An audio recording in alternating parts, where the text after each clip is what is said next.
Fan is a pro wrestling podcast created by fans for the fans. And thank you for joining us. This is episode 74.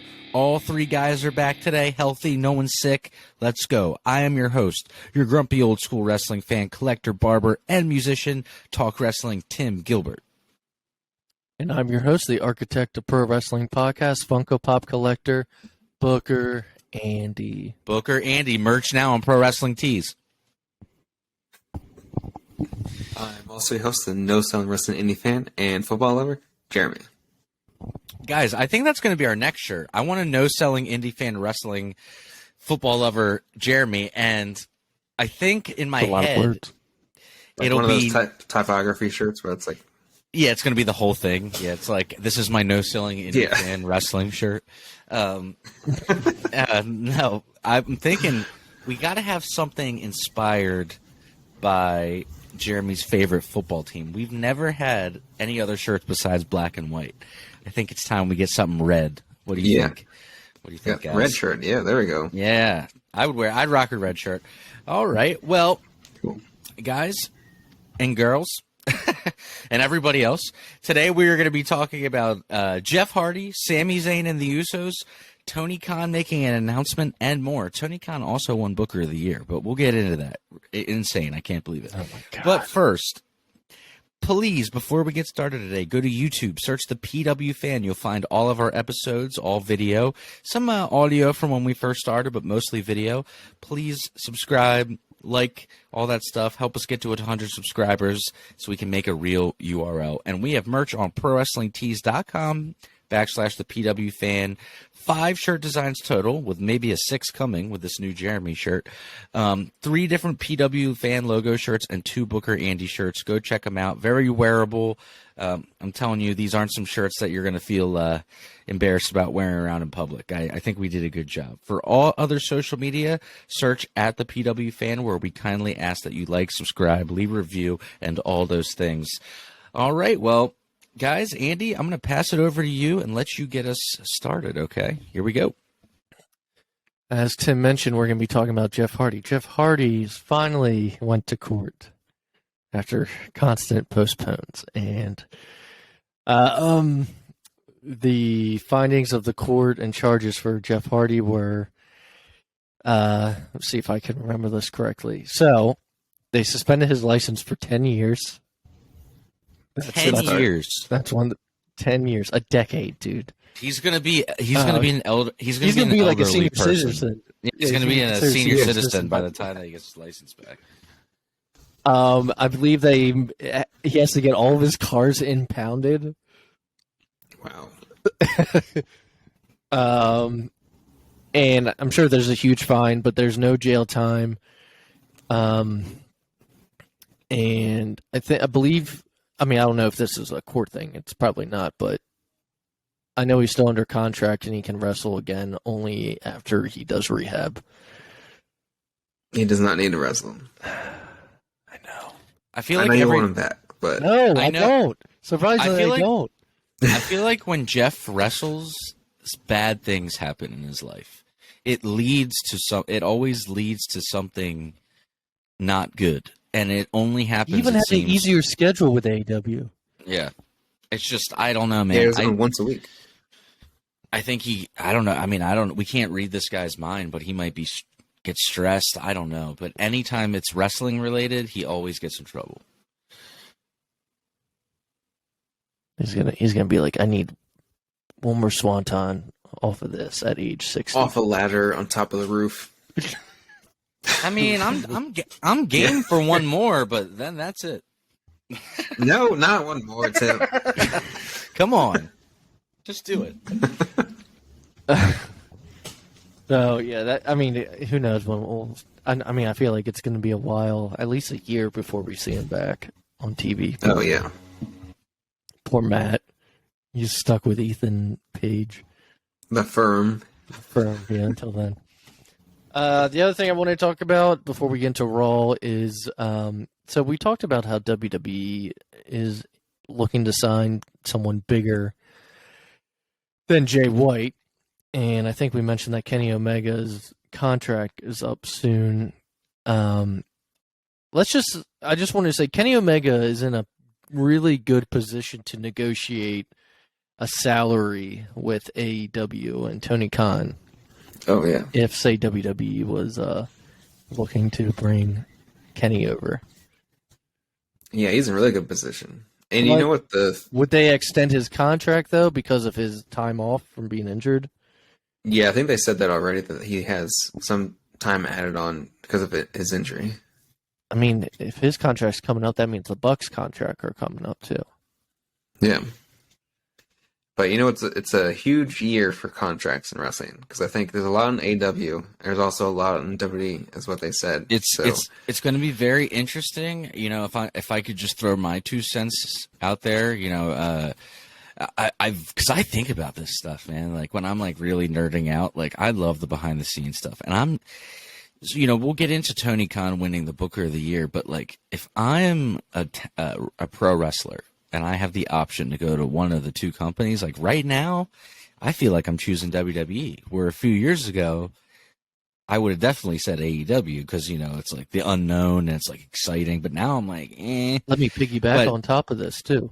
But I just wanted to say real quick, Andy, because last week when Jeremy was absent, we were talking about who would it be? Who would it be? Why didn't we think of Kenny Omega as the big signing over Jay White? We like skipped over. I didn't know his contract was coming up. Yeah. I had no idea about contracts. I would say that's probably why. But no, like you're saying, though, you know, like a few years ago, you know, like, would it be a good choice to go over? Cody Rhodes has been a proven example that AEW stars won't get. It's not like a death sentence automatically, like for going over there. But There's a possibility. I will say to that point is what I just saw. I think yesterday they said that WWE doesn't see Kenny Omega as Cody Rhodes because he doesn't have the big of American influence. I gotta say, so they wouldn't push him like that. Yeah, I don't know. Look, honestly, the rarest thing I've ever seen in wrestling, and I don't know if any fans have ever like thought about this, but if you think about the fact that AJ Styles came straight to the main roster without going to NXT, got a huge push, and won the title a bunch of times without ever being a WWE guy, I don't understand how that happened. That never happens, but he pulled it off somehow. Like He won the usually title those in 9 months, like 8 or 9 months. I mean, he is the GOAT. He beat or one Cena of them, and won the title in. But I'm like, that never happens. He somehow is the exception to the rule. It's like the only person that's ever pulled it off. Because he's AJ fucking He's Styles. AJ Styles, All right. baby. Let's go. And he had a soccer mom haircut. Yeah. And he did all that with a soccer mom haircut, which I recently just got something very similar. it's all pulled John back Cena. right now, but beat up John Cena. He was doing the whole. That was a great the whole- time period. I love the beat up And then John when he Cena beat him- time period. And when he became champ, he was the champ that runs the camp. Yep. That's The right. face that runs the place and the champ that runs the camp. I don't know. We're just gonna have to see what happens at the end of this year and the beginning of 2024 with people like MJF and. I'm just going to throw this out there too. From skills in the ring, I think Kenny Omega could obviously do what AJ does, but I don't know, man. AJ just has like that angry tenacity, which is like why you heard Vince called him a pit bull, where if he told him that I'm not going to really push you unless you start doing good on the mic, like I feel like AJ can make that adjustment to like start being angry on the mic. Where Look, I don't know if Kenny's gimmick when he was the. I liked heel Kenny coming with out the Don Triple Callis H. and yeah. Yeah, when he had the Triple H Yeah, sock that was burns and great. stuff, that was good. That was the best Kenny for me. And Bullet Club Kenny in Japan, but that's like a different thing, you know. Yeah. Let's continue and go into Raw this week.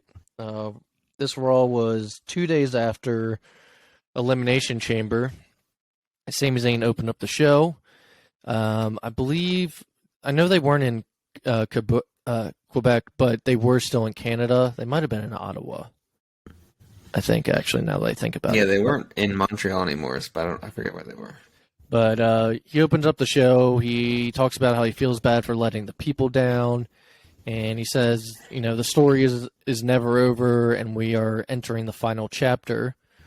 He then asked Kevin Owens to come out, and he thanked Owens and said he was sorry. So he said that they might be past words at this point. And if they work together, they might finally be able to take down the bloodline once and for all. Kevin Owens went on to say that he didn't do what he did for Sami Zayn, and that he's willing to fight the bloodline alone, and that he was still mad, and that if he wanted to help, or if Sami wanted help, that Sami should just ask Jey Uso. So they're definitely building this. Mm-hmm. How long is it until WrestleMania? Well, let's just say at the time of this recording, it's the 27th of February. WrestleMania is April 1st. So just about a month exactly. I feel like they need to make this happen within the next week or two. Well, as we were watching Raw tonight, something happened with KO and the Bloodline, so it'll continue. I didn't see it. So yeah, I mean, this isn't over. Speaking of with Sami Zayn, I don't know if you guys saw. Sami is getting a rematch for the Universal title, but it's at a house show. I don't like that. The only other time I can think of that the main title switch hands as a house show was Jinder Mahal and AJ Styles. Oh my god, yeah. When they wanted AJ to be the one to face Brock at Survivor Series. Yeah, they got rid of Tim's favorite, Jinder. Ah, man, the legend. Don't hinder. What else is on that card? Bray Wyatt versus LA Knight Lights Out match. So, okay. Lights Out? I don't know if anybody's going to catch this We're going to get reference. into Bray Wyatt, because I have some shit to talk about this Bray Wyatt this week with SmackDown. Yeah. I don't know if anybody's going to get this reference, but at one point there was a big YouTube channel, this guy, Assault and Battery 777, he would go around and like do all these signings and Awful name. or like, yeah, Assault and Battery, but he was big on YouTube. His name's Ravi Malhotra. And that was a song, that Ludacris song. And that was his intro. And he was really popular on YouTube. Well, him and I became like friends. And in 2017, I drove to Philly and him and I met up and we went to see the Battleground. He saw the Punjabi prison match with Jinder and Punjabi Rock. prison. God. Now Ravi is I'm trying to think of the best way to say this. He has heritage in that world, and so he kept saying the heritage. Yeah, I don't know what's the correct way to say that. Like he. But anyway, because of that, he kept saying he kept saying the whole night that Jinder was like the best wrestler of all time, and that like jokingly, but he kept saying like, "Oh, Jinder's like he's my boy, he's representing," and like all that kind of stuff. So he was like rooting for Jinder the whole night. NXT right now. It was so funny, but horrible pay-per-view. I sat third row, and I have the chair. That's what I sit on every week for the pod. Is the chair? NXT though, AJ Styles versus Kevin Owens United States title match. Yep, and AJ lost, and it was not one of AJ's finest matches, to be honest. So overall, it's a horrible pay-per-view. Oh, it was there's a terrible. reason why Battleground isn't a thing anymore. I mean, look, I got third row for $300. I think there's a reason. That's still a lot of money. Tim's but probably sitting in the chair right now. I am. I said this is my chair that I record in every week. Terrible. Punjabi prison match. Punjabi. Was that when? No, Jinder was already champion then, right? Yes, I think so. He was the champion. Okay. And it was Randy versus Randy in the prison, and the Great Khali came out. Oh my god! Am I going to get canceled for saying heritage? That trash. No, No, I'm just kidding. All right. Well, after the Kevin Owens Sami Zayn segment, let's just keep this ball rolling. Baron Corbin attacked Sami Zayn, and we had a quick match, Sami versus Corbin, which Sami Zayn won. Probably just to give the fans of Canada a match with Sami. I don't know. Yeah, that's what it seemed like. Yeah. I don't like how they started Sami off with the show. Yeah. Well. Like they could have just done the promo and then him beat up whoever it was, and then that was it. I agree. We had another great segment between Cody Rhodes and Paul Heyman. Cody was in the ring, and Paul Heyman pops up on the Titantron, and he has a neck brace selling that. I don't even remember him getting hurt at Elimination Chamber, but apparently he did because he was. No, that was KO stunned him. Remember? Oh, okay. Oh, yes. Oh, yes. I hear? remember. And I remember seeing him being like, took it better than Vince did. Yeah, that's right. Which I think that match won worst match of the year. I believe. That's right. Yeah. Yeah. So yeah, the Cody and Heyman are going back and forth, and now they're finally starting to build and focus on Rhodes versus Reigns. At Mania. Sorry, I was gonna say, did you hear why Heyman cut him off so quickly? They didn't want Sami chance to happen while Cody was out there. Yeah. I'm like, come on, guys. Makes sense. I know I wasn't here last week, but I just feel like Sami right now should be either the champion or still in that spotlight. I agree. We'll just have to see if it comes back to bite him or not. I know, yeah. But I know at one point Heyman brought in Cody's family, talking about Cody's, I believe, daughter and wife. And it seemed to get under Cody's skin, and Cody tried to not freak out, basically, and bit his tongue.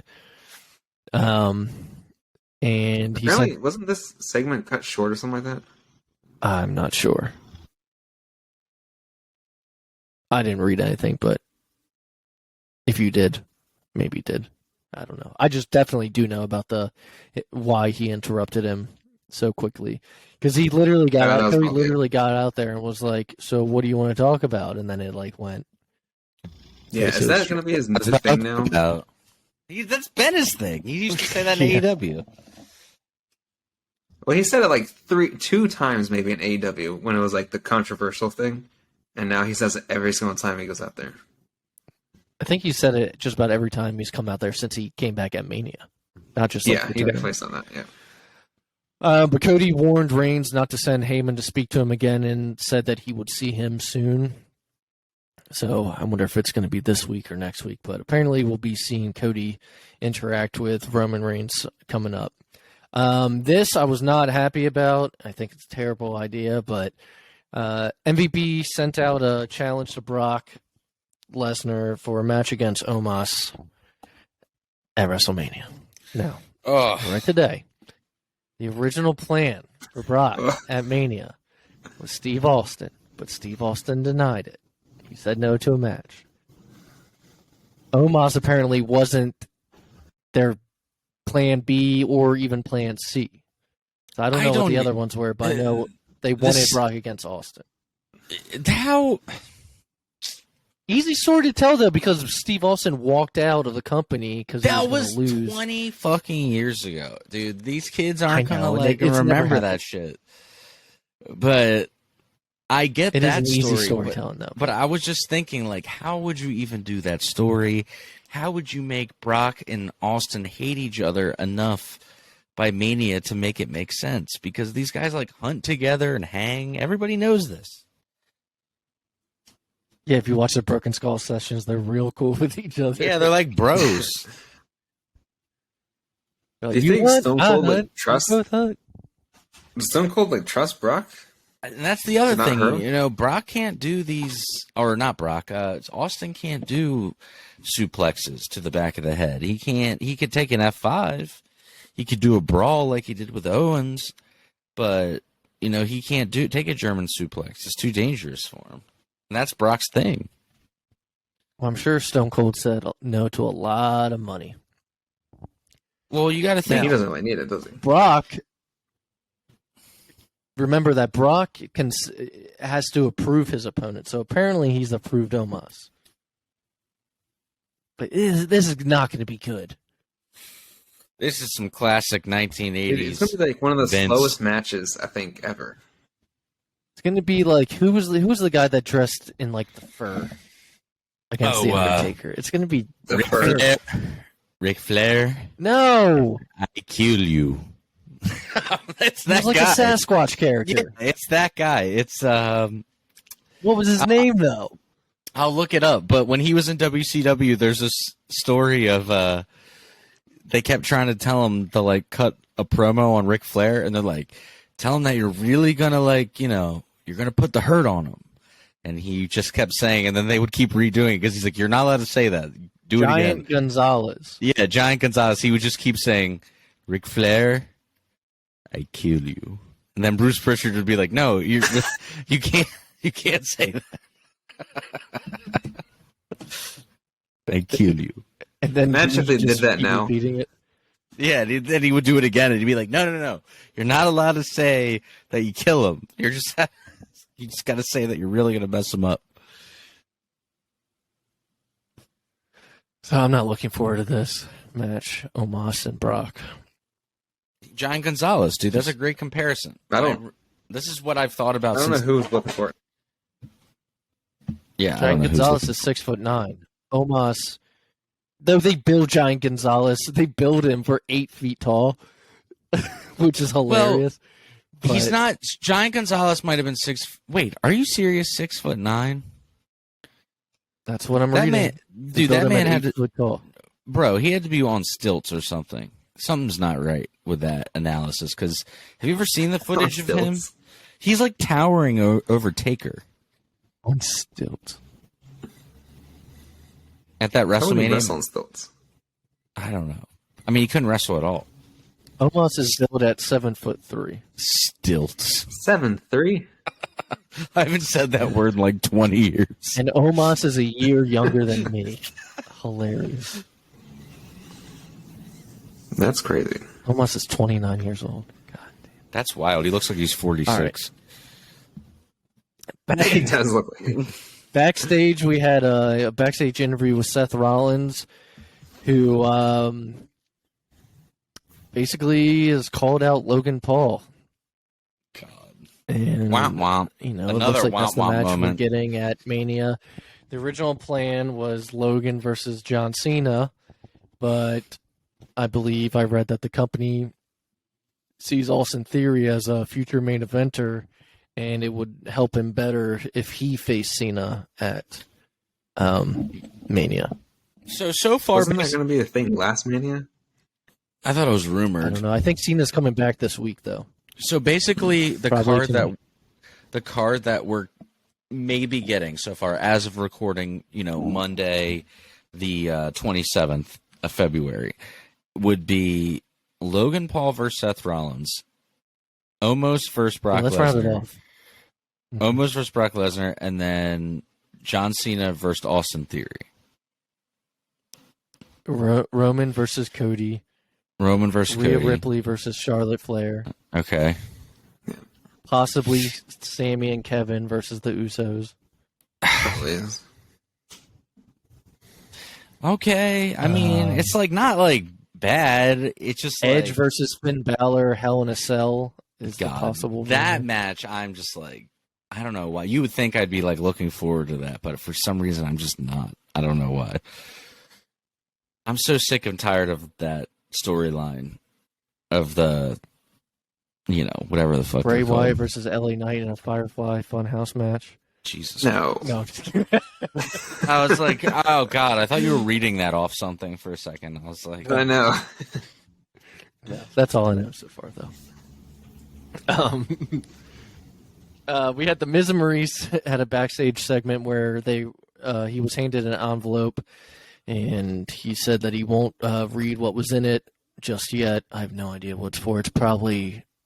It was their anniversary, and he was saying it was all he could ask for. It's probably him going to be announced. We got another season of Miz and Mrs. It's probably confirmation for that or something. But That better not be. we had a segment of Ding Dong Hello with Damage Control. Becky Lynch and Lita ended up coming out, and they challenged for the Raw women, or not Raw, the women's tag team titles. I don't know if you should have saved this for Mania to get Becky and Lita on the card. It feels like a match for Mania, doesn't it? Feels like it. And also with Lita. I don't know. It feels like I feel it would like they be a should get Mania like match. Trish and Lita. Feels Feels like like what else are they going to do at Mania now? Trish Yeah, and that's a Lita. good point. Trish and Lita. Womp womp. Yeah, I'm not sure what they're gonna do, but I'm pretty sure this match is not, at least of now. It might even be on that live event. I don't know, man. I don't know what they're doing. At least with that. Damage Control hasn't done anything with those titles. No, they've been pretty bad. Yeah. Our main event was Edge versus Austin Theory for the U.S. title. This match was actually really good. Austin Theory, I mean, Edge is, I mean, he's great to, make guys shine. He's a pro at that kind of thing. But, you got to give it up to Theory too, who actually did very well. But Balor ended up interfering and towards the end, which allowed Theory to hit his finisher, and the crowd erupted with boos, of course, when Theory won because they are in Canada. So, like I said, Edge and Balor is still progressing. It was a good main event, though. If any feud goes past Mania, that's terrible. So I'm hoping it wraps up at Mania. Well, you have Backlash, which is the rematches of WrestleMania. Literally, sometimes match for match, some of these. Yeah, right. At least this time they're not calling it WrestleMania Backlash. They're just calling it Backlash again. Oh, yeah, I forgot they changed it for a while to WrestleMania Backlash. Yeah. All right, well, anyway, that wraps up Raw. Let's get into Dynamite. To me, another lackluster Dynamite, but what do I know? Agree. Disagree. Wasn't the best. Yeah, okay. So me and Tim were right last week saying, the first couple after the New Year's were good, and I feel like it just hasn't been that great. I feel like they kind of needed like a pay-per-view like within that first month to happen, and then have like a whole new set of stories, because it kind of feels like it's just like, all right, everything's continuing. Kind of feel like ever since CM Punk left, it hasn't been around. It hasn't been as good. I don't know. There's some times when I think back at the episodes with Punk, and there was like some segments where like I only care about Punk and MJF. This is my thought right now. What matches what dream matches with the current roster is anyone thinking about? I can't put any two guys together and be like, that would be awesome to see. Yeah. I mean, other than like MJF and Danielson, I don't really care about the rest. What about you, Tim? Like, At least right now. Danielson, MJF. Oh, I can't even say Jericho because I'm tired of him.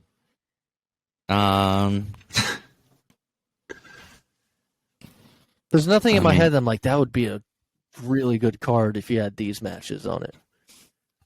I don't know how, dude. It's just like one of those things where I'm like, how do you go from having 200 dream matches a year ago to now I'm like thinking in my head of shit I want to see, and I'm like, oh god, I can't even think of anything. I'd like to see Adam Cole versus Kenny Omega at some point. That's the only one I can think of. I was literally about to say. Yeah. Or Adam Cole versus just Danielson versus, like, in a story with MJF, just, because he I feel like he was doing so many team stuff before he got injured. Yeah. But also, what I was thinking about AEW right now is like, how like the first 4 years, like they had like so many people debuting and they had all this like hype and momentum. And now they signed everyone, and they got to make it work. And it's kind of been like, eh. No, Don't have like 100%. the new like attractions anymore. It's just, And I don't know.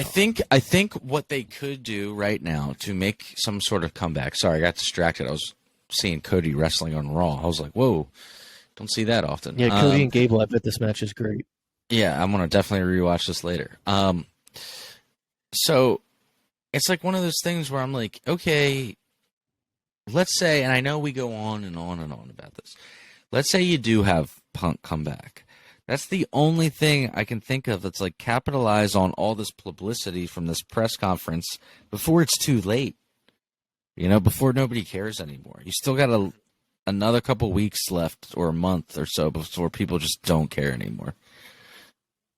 Didn't Jericho say he would make sure CM Punk never comes back? Yeah, but then there was another tweet where someone's like something about their match at Mania, and he's like, "Oh, I love always loved CM working Punk." with Punk. Yeah. Yeah, Did you see what Mark Henry said today? I liked what Mark Henry said. Yeah. He came to defend the whole CM Punk's a cancer in the locker room thing. Yeah, basically just said like, "You don't trying need to to find his apologize to post. say that."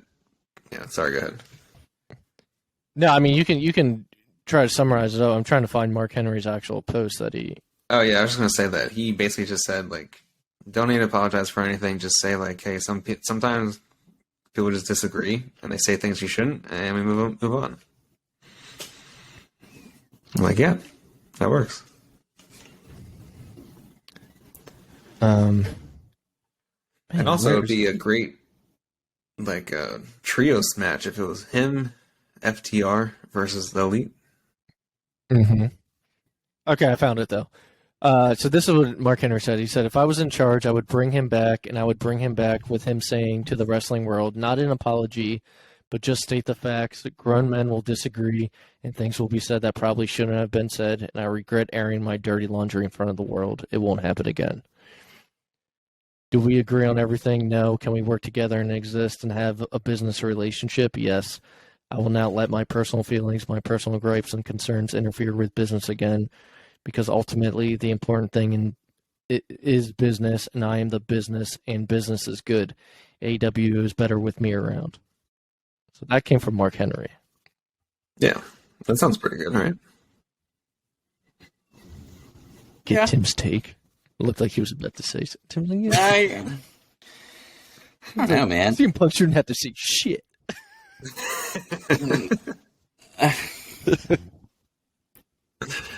I don't know. I think the whole thing is a whole mess and was handled poorly. We'll see what happens. I should. I mean, even I'm at the point where, I mean, I want them to capitalize, but even I'm at the point where, if they don't do something in the next few months, even I don't care anymore.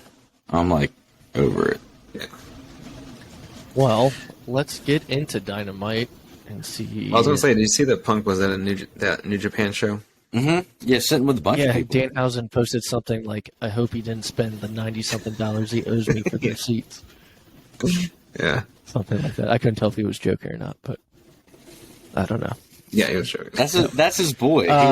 He loves. You don't remember where he said, "I've been having trouble with footwear, and Danhausen let me borrow his Doc Martens, so I owe more money now." And then he was like, he took a bite of muffin.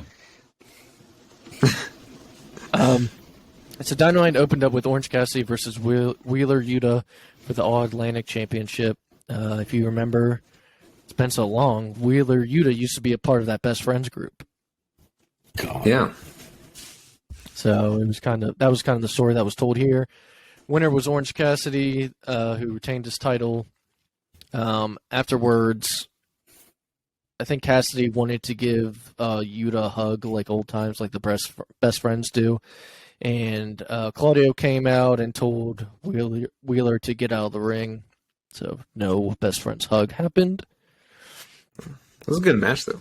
Yeah, it was really good. After that, we had a Ricky Starks segment. He talked about how Chris Jericho wouldn't give him a rematch.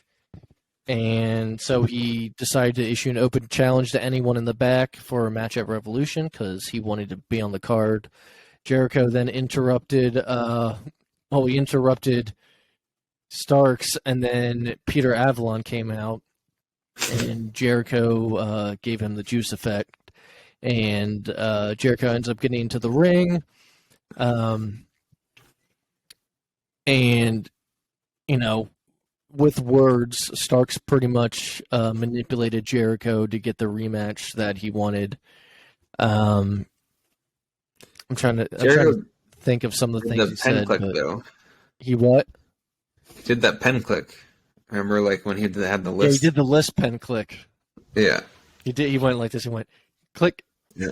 And held it there for a second. The crowd was cheering, and then he signed his name. You know what that means, don't you? Like, I've seen this before. Don't you? Nice little callback. You just made the list. So missed those and days. I believe that Jericho basically said that the JAS would stay in the back. Right, Jeremy? Yeah, everyone's barred from ringside, which that doesn't really mean much unless they're in like a steel cage. Well, the look on Starks' face made it seem like there's some hidden clauses in that contract, and he basically got Jericho to do exactly what he wanted to do, and manipulate him to give him that match. But Starks is hot right now, man. They need to, that crowd is still really behind him, even after some of these bad segments with the JS lately. They need to capitalize on it and, do something with him. Give him some kind of title or something. The good thing is that Ricky Starks can, even with the bad segment, he can take a promo and try to almost save it for most of the time. Mm-hmm. Most of the time. Sometimes the JS is so bad they can't. Yeah, exactly. I just wanted to mention this this Max Caster rap. That was funny. While Big Bill was in the ring, he said Big Bill's fiance says he's SAWFT, which is a callback to Soft with Ray and Big Cass. And if you looked at Big Bill afterwards, he kind of got a chuckle. He's like, "Oh, okay, yeah." Okay." I like it when those lines get blurred a little bit. Big Bill, Jungle Boy. Terrible name. Terrible name. Horrible names though. Jungle Boy ended up attacking Christian Cage, but Christian would end up getting the upper hand in the end. I'm sure. So right now, what do we got? We got for Revolution, we got MJF and Danielson. We got Jericho and Starks. We got a fatal 4-way for the tag team titles. The Acclaimed, Gun Club. Someone is still going to win. The winner of of the tag team battle royal, which I'll talk about in a second, and then there's going to be another one of those, I guess, or another qualifying match for the 4-team.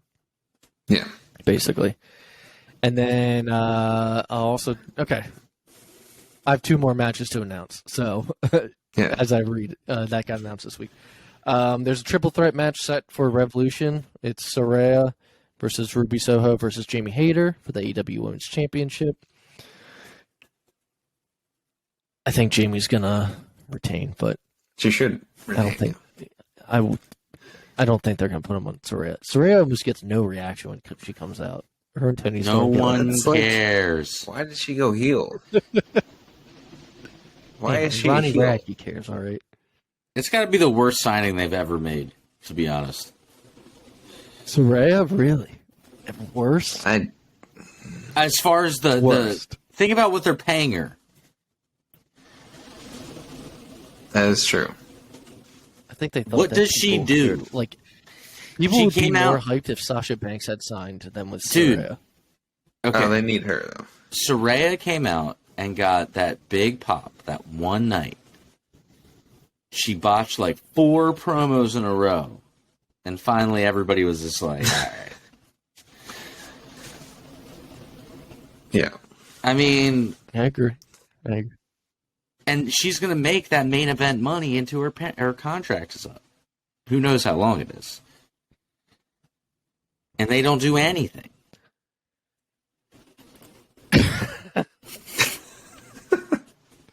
Well, Revolution is this Saturday or this Sunday, actually. Is it? Yeah, so all the matches will be completed by Rampage, I guess, coming up. It better be. We had an MJF and Bryan Danielson segment where MJF, I'd say the main thing was MJF, kind of like the Paul Heyman, Cody Rhodes thing. He brought in Bryan's family. Well, one, he said that his fiance left him, which seems to be true. It's actually true. Yes. MJF's fiance called it quits to MJF, which just added fuel to the fire of this promo. Yeah. Damn, she was painting too many CM Punk's pictures, and he was like, "Look, you got to stop doing this." Yeah, but when MJF talked about his kids, like Danielson's kids, like the way that MJF does it, I'm just like, all right, man, like easy. Yeah, he was saying that basically, Danielson has everything that he wanted. Yeah. Because he's like, I finally found a girl that would, wouldn't leave me. He told the story of the girlfriend leaving him with the whole goal to basically put over his title and how that's the only thing that it has never left him. Yeah. And I like that Danielson loves wrestling more than his family. I like that MJF is a single man. He should be a single man. It makes him way more not relatable, but like it fits his character. The fact that like MJF, like he's all these things, fits his character. Like he's all these things, but then in like real life, it's like, oh, he's a fiance, he's getting married. I'm like, no, I want my MJF to just be purely just awful all around. Well, Danielson basically talked to the camera though, and was going to say something to Danielson's. MJF was going to say something to Danielson's kids to the camera. And Danielson ended up saying, don't you dare bring my children into this or I will kick the shit out of you. Yeah. Which, I can't take him seriously when he said that, but it felt too much like acting. He says that in the ring, and then MJF starts talking about his kids, like right there to the camera. And I'm like, all right, Danielson, go out there and like try to beat him up then. And he just stood there. So I was just thinking, so weird because like this Danielson can be so hit or miss because, like, 5 years ago or whatever, when they did that talking smack with him and The Miz, I'm not gonna lie, I believed it. I was like, I bought in for a second. When he was like, he's like, The Miz is like, why don't you go back to Ring of Honor and all that stuff? He's like, and then he's like, saying, and he's like crying, looking at the camera. I mean, he's done some good stuff before. It just depends on what the material is. He's like, I will kick the shit out of you. He had said, I'll beat your ass. Just that, but he said, I will kick the shit out of you. Like, so proper. Yeah, it's just, I don't know. But I was thinking though, their match is an Iron Man match. Do you think that's why there's not too many matches set for Revolutions? Because this is going to be an hour-long match. Which actually might do better because then it might not be like a 5-hour show. Fingers crossed. Yeah. Fingers crossed. I say that, and it's going to be like the longest I swear, show. I think one of their shows had 16 matches on it. Yeah, it did. I was like, what the I think it was All Out. I was like, what the fuck? Yeah. So, as I said before, there's going to be 4 teams at Revolution going for the tag titles, and 2 of those 3 had already been set, and that is the Acclaimed and the Gun Club. But we had a tag team battle royal to figure out the 3rd team, and the teams involved were, bear with me, Tony Nese and Ari Daivari, Dark Order, John Silver and Alex Reynolds, Butcher and Blade, Jeff Jarrett and Jay Lethal, The Best Friends, Top Flight, Aussie Open, Lucha Bros, La Facción Ingobernable, and the Jericho Appreciation Society's Daddy Magic and Cool Hand Angelo Parker. Winner was Jeff Jarrett and Jay Lethal. I can't believe they won, but they are going to be in this battle royal. Or this fatal 4-way, sorry. It could have been like any of them, so it shouldn't really matter because it's the main feud is that Being the Gun Club and the Acclaim. I feel like being the old school wrestling guy, if I didn't bring this up, it would be a shame. We have to say rest in peace to Jerry Jarrett. Absolute legend. Yes. Promoter in the business. Obviously father of Jeff Jarrett, and got a lot of guys to start. Got Bruce Pritchard to start. A lot of people in the industry that you idolize, and a lot of that Jerry Jarrett gave them an opportunity. So very sad that he passed. It's kind of crazy that Jeff has been doing these shows, but I also saw that I guess Jerry Jarrett's widow said, you better show up for these shows. Your dad wouldn't want it any other way. So, it just goes to show how that wrestling love runs deep in the family, And Jeff Jarrett's in his 50s. The Dynamite after, I think he asked to be on the Dynamite after it happened. Yeah. Yes, rest in peace to him. I don't think we talked about that last week. I think. And then you take the mayo, and you put the chicken in there, and then you make the chicken salad. Huh? Main event of Dynamite. I'm not even. That's Bruce. That's Bruce Pritchard's impression of Jerry Jarrett that he always does. I'm not going to talk about the main event. I'm not going to talk about the main event of Dynamite. So I did not enjoy it. It was Evil Uno versus Jon Moxley. This was not a good match, in my opinion. Oh, right. Oh, yeah. Oh. I forgot that happened. But we will talk about Tony Khan's big announcement. They had to have Adam Cole announce it because got to try to get fans hyped in some way. They had to get Adam Cole. Now I'm going to pass it off to Adam Cole. Tony Khan passed it over to Adam Cole. Actually, he's like, "Sorry, I got something to do real quick."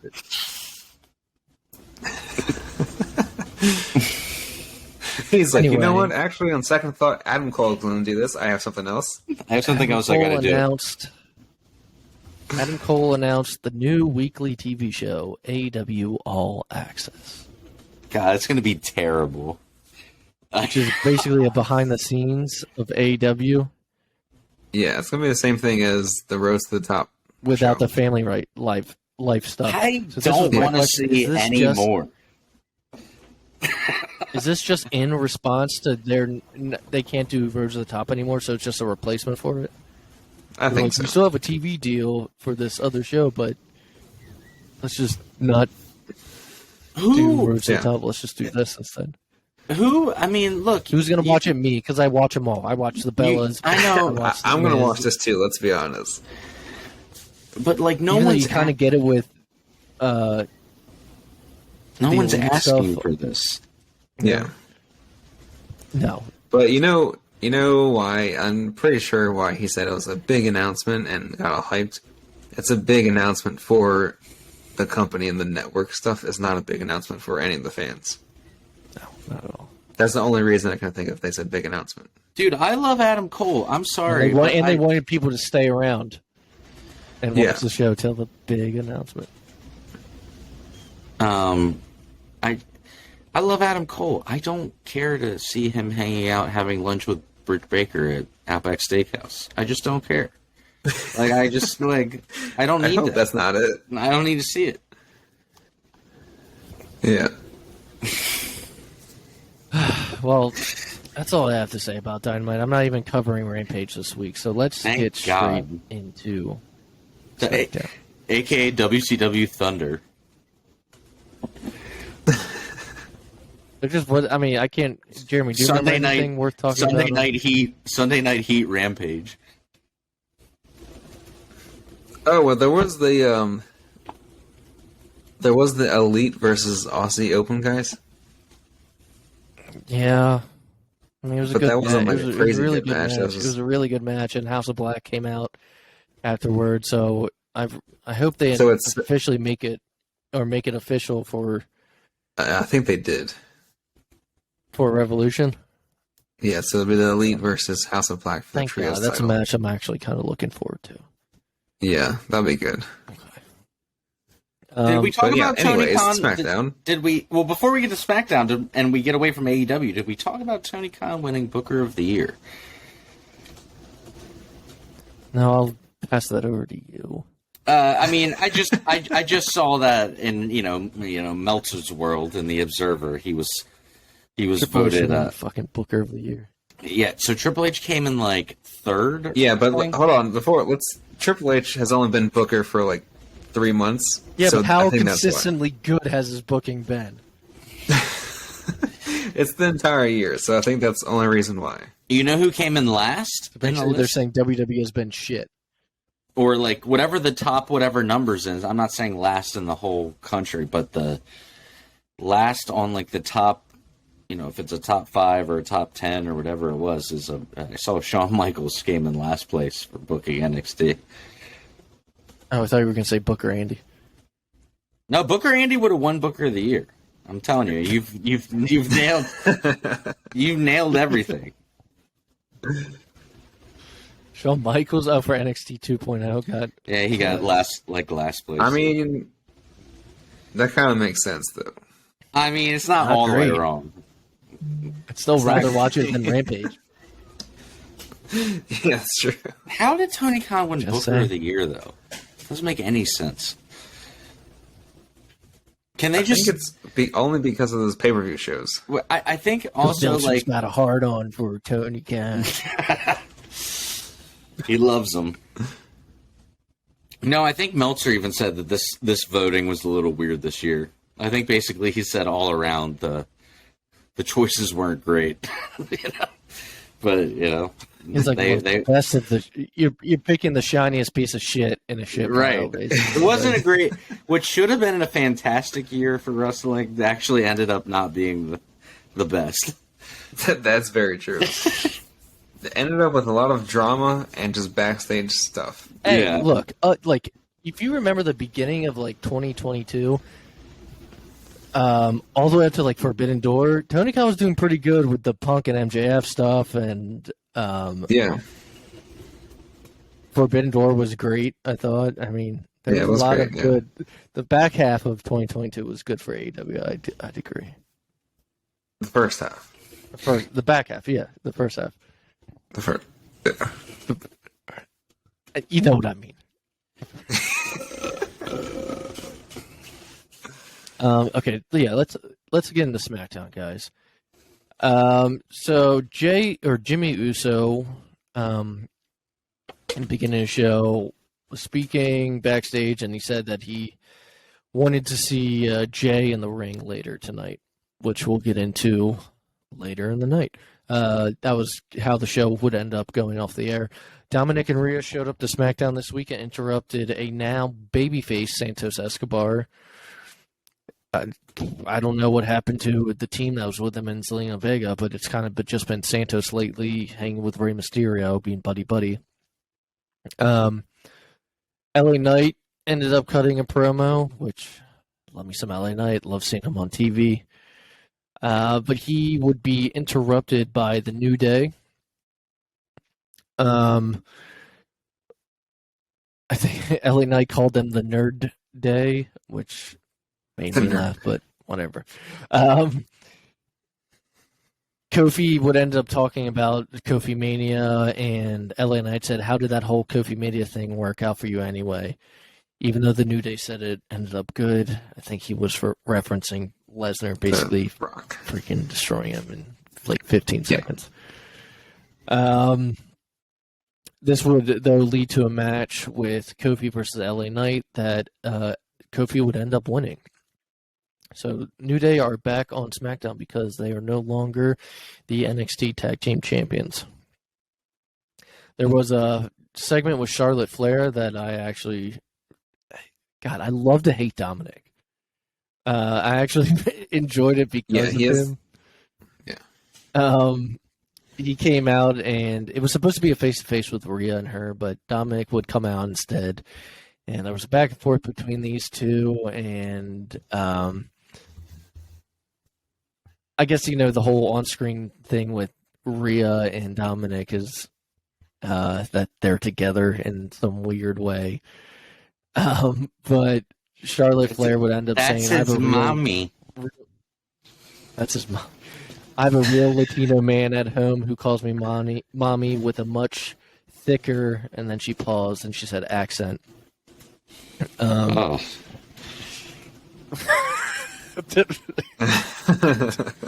Oh. Yeah, it's the first mention of Andrade, and he's signed with AEW, and AEW has never mentioned him this year. Really? Yeah. So I thought that was kind of funny. She said, though, unlike you, Dom, I love my dad. He's 73, actually. He'll be 74 tomorrow. Happy early birthday, Dad. So she paid tribute to him. This was a way for them to highlight Prison Dom. I just love calling him Prison Dom. Prison Mike. Prison Dom. Are you starting to like him more and more like I am? Dom is, I don't like him. I just like Dom is like kind to hate him. of, he's kind of great though. You know, like in the worst way. He's very good at that just terrible character. What was this meme I saw or something? It was something with Dom and Buddy Matthews and Rhea, and he's like, well, he kissed my sister, so basically, you know, I'm going to be with his girlfriend. Oh my god. So yeah, I don't know. I enjoyed this segment. I don't think many people did. I did personally, though. But Charlotte Flair kind of gets in Dom's face, and Rhea ends up coming out and was like, oh, you want to, you know, touch Dom, as she calls him, and they got in each other's face finally for a little bit. But I feel like this match is gonna main event night 1. Yeah, probably. I don't know. I don't see Asuka and Bianca Belair being more of a draw than this one would be. Yeah, because you don't really have, unless they do the tag team titles as a main event. But other than that, The two women's match. You should. the two women's matches are more stacked right now than the fucking guys card. I'm like Rhea and Charlotte, and then Asuka and Bianca. And Bianca. Oh my god, dude, those are two stacked matches, right? Especially new Asuka, like new old Asuka. Yeah. Big fan of her new old gimmick, as we'll say. Okay, so I had a big gripe with this Bray Wyatt segment. I don't know if you guys saw the whole thing. Yeah. I'm going to Captain try to Howdy. break it down. Okay, so it was a Firefly Funhouse that just went off the rails. I was so confused. I had no idea what was going on. So it went from the Firefly Funhouse to like the Weather Channel, like news network, to like a game show.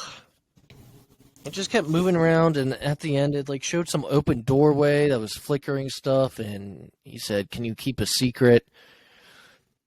I don't know. I don't know if do you remember when they were showing the two Undertakers playing?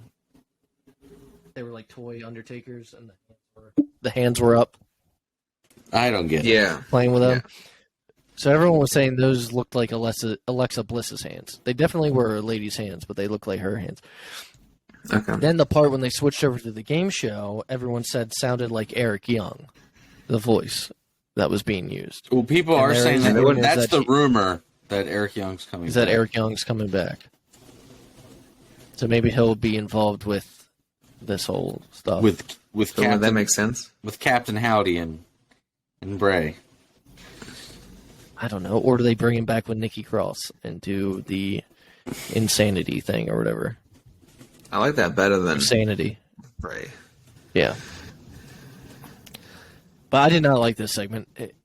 I was already confused with where Bray's going. It was all over the place to me. Yeah, I don't get it anymore. As the Joker said, you wouldn't get it. Well, we don't Wouldn't get get it. it. We don't. You don't. Damn, you're ruining it. What? I was about to pull up that picture of the you wouldn't get it. I beat him to it. But my phone's asking me if I'm a robot, and I'm like, motherfucker, you're a robot. Stop asking me. We had Rey Mysterio versus Karrion Kross. for like the second time this past month or whatever. Dominic, though, would come out and interfere, grabbing Ray's legs and throwing him out of the ring when he went for a 619, which would allow Karrion Kross to put on the straitjacket and get the win. Afterwards, there was an exchange between Dominic and Ray, where Dominic kept telling Ray to hit him and was shoving Ray and pushing Ray, and Ray actually seems to be getting closer and closer to looking like he wants to fight Dominic, which I think we're going to get the match at Mania. Should be. It's kind of a long-term story that they've been telling. Yeah, hopefully it's a good, decent match. It'll be like, I mean, if Ray was smart, he would retire after wrestling his son. And then he would pass down the mask. This is Andy watching Bray Wyatt's storyline. Dude, it should be everyone watching Bray Wyatt's segment this past Yeah, that's week. like 99% of people watching. You wouldn't get it. It makes me laugh. Dutch every time. Mantel posted something about it. Dutch Mantel posted something about it this week, talking about Bray Wyatt. God, I want to find it really quick, but He's like, what the fuck is going doesn't on? make any.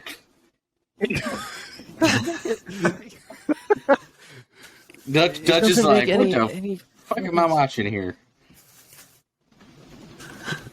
It says Bray Wyatt slammed over confusing segment. He said, I was watching it and it kind of went longer than it should have gone on. Come on, guys, get out of it. That was really, really confusing. It really was. I thought I was back on drugs again, but no, I wasn't. That was really happening. I said, people who are not drinking and doing drugs, straight people put this together. And I was thinking, does it get attention on Bray? They didn't even mention anybody else. I don't know. He did have Lashley and Brock in the video, but he could have had Abraham Lincoln. I don't get it. It didn't make no sense. It didn't make no sense. I have no idea.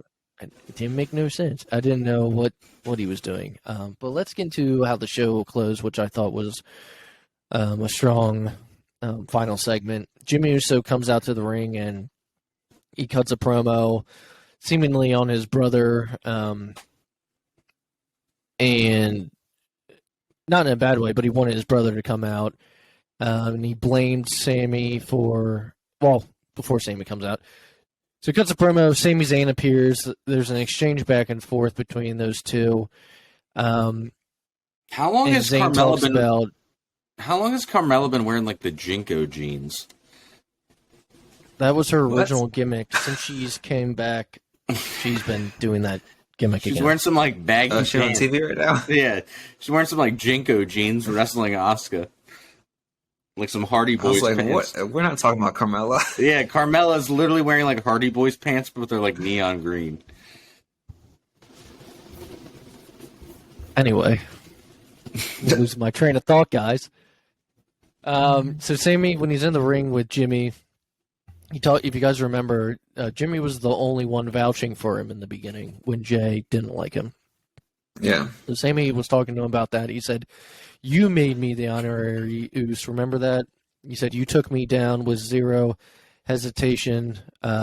Jimmy, I have to let you know. Or he said, but you took me down with zero hesitation. As in, like, when he hit Roman with that chair, Jimmy right away super kicked him. So he said, I have to let you know that hurt. And then Jimmy said, you made that choice. I did what I had to do. That's what families do. And Sami goes on to say what, family does. He said, they don't manipulate you every single week like Roman Reigns did to me, like Roman Reigns did to your twin every single week for years. He talked about how family doesn't make you have to prove yourself every single week. But then Jey Uso ended up appearing in the stands. And one of the replies from Jimmy was, there's a way out for you. You don't have to go down with the ship. I'm looking in your eyes, and I know you know what I say is true.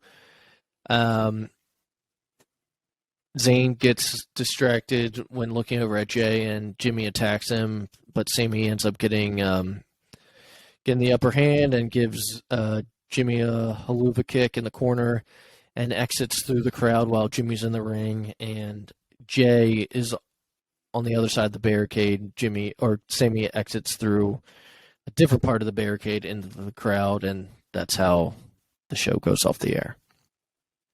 Good ending. So big segment, lots of,